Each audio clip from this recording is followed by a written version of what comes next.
Assalamualaikum warahmatullahi wabarakatuh. Perkenalkan, nama saya Diki Andrian. Saya dari kelas akuntansi 23A, mata kuliah Sistem Informasi Akuntansi. Di sini saya akan membawakan materi yaitu Sistem Informasi Akuntansi.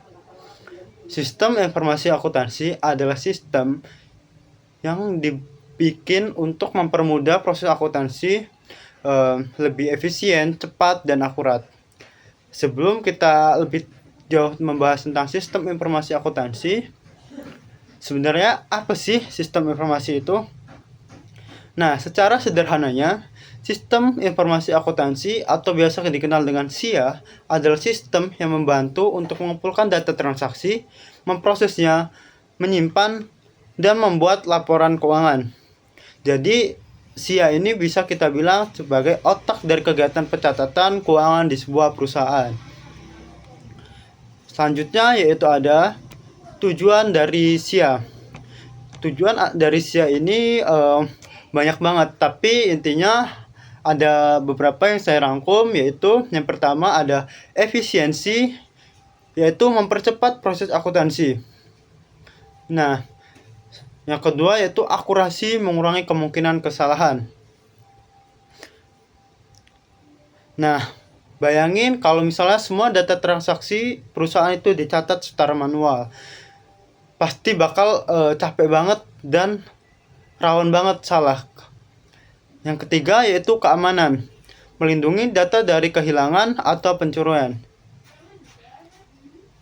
Yang keempat ada transparansi, yaitu memudahkan pelacakan data untuk audit dan keperluan hukum. Dengan SIA, semua menjadi lebih efisien dan bisa dilacak.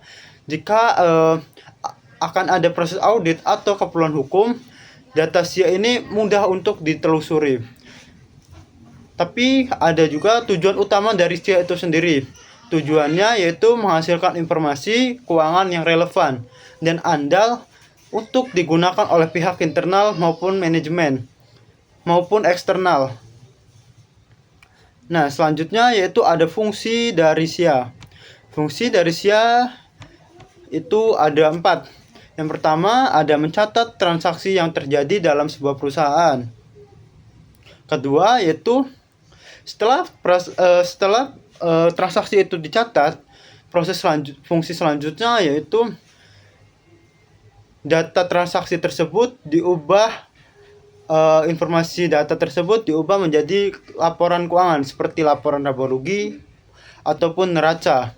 Yang ketiga ada memberikan pengendalian internal untuk menjaga aset.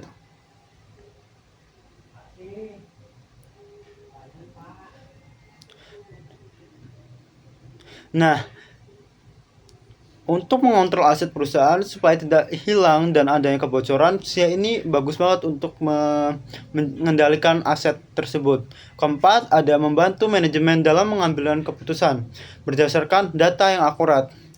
Karena data transparansi dan pastinya akurat, manajemen ini bakal lebih mudah karena datanya akurat untuk mengambil keputusan. Selanjutnya yaitu ada contoh penerapan SIA. Nah, contohnya yaitu ada modul untuk mencatat transaksi dengan pelanggan. Yang kedua, modul pembelian untuk transaksi dengan supplier. Ketiga, ada modul inventaris untuk mengelola persediaan. Keempat, ada pengajian untuk menghitung gaji dan tunjangan karyawan. Modul kelima yaitu modul buku besar untuk menghasilkan laporan keuangan. Semua transaksi ini terhubung satu sama lain. Jadi laporan bisa dibuat otomatis dan real time. Yang selanjutnya yaitu ada manfaat serta tantangan dari SIA tersebut. Dengan adanya SIA, perusahaan jadi lebih hemat waktu dan biaya dengan lebih cepat karena datanya selalu update, dan pastinya kita bisa lebih mudah melapor pajak, audit, dan lain-lain. Nah, di sini saya merangkum beberapa manfaat. Yang pertama ada proses pelaporan keuangan lebih cepat seperti yang saya sebutkan tadi. Yang kedua, ada mengurangi biaya tenaga kerja secara manual.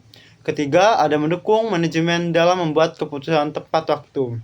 Kelima atau keempat, membantu perusahaan memenuhi kewajiban seperti pajak dan audit. Yang selanjutnya yaitu tantangan dari SIA tersebut. Yang pertama, ada ketergantungan tinggi pada sistem teknologi. Kedua, ada risiko pencurian data atau perusahaan. Ketiga, ada biaya yang tinggi untuk membangun dan memelihara sistem. Keempat, perlu adanya pelatihan agar semua pengguna bisa menggunakan sistem dengan efektif. Selanjutnya yaitu peran akuntan dalam sistem informasi ini. Sistem informasi akuntansi ini. Di sini peran akuntan juga bakal berubah nih karena sistem. Kita yang pertama ada merancang sistem dan pengendalian internal. Kedua, ada memastikan keandalan informasi yang dihasilkan. Ketiga, menjadi penghubung antara kebutuhan bisnis dan teknologi. Nah, peran akuntan di sini kita nggak cuma jadi pencatat, tapi juga jadi perancang sistem, pengendali data, dan orang yang bisa membaca serta menganalisis laporan dengan bantuan teknologi. Nah, jadi bisa kita simpulkan bahwa sistem informasi akuntansi atau bisa kita sebut dengan SIA ini sangat penting dalam dunia akuntansi. Ia memungkinkan perusahaan untuk mengelola keuangan secara efisien, transparan, dan aman. Di era digital, kemampuan memahami dan mengoperasikan SIA adalah keharusan bagi akuntan modern. Sistem ini bukan cuma alat bantu, tetapi sudah jadi bagian inti dalam sebuah pengelolaan keuangan perusahaan. Kita sebagai calon akuntan harus bisa memahami dan menggunakan SIA dengan baik. Nah, mungkin hanya itu saja saya dapat sampaikan tentang sistem informasi akuntansi atau biasa kita sebut dengan SIA. Kurang dan lebihnya saya mohon maaf. Saya akhiri. Wassalamualaikum warahmatullahi wabarakatuh.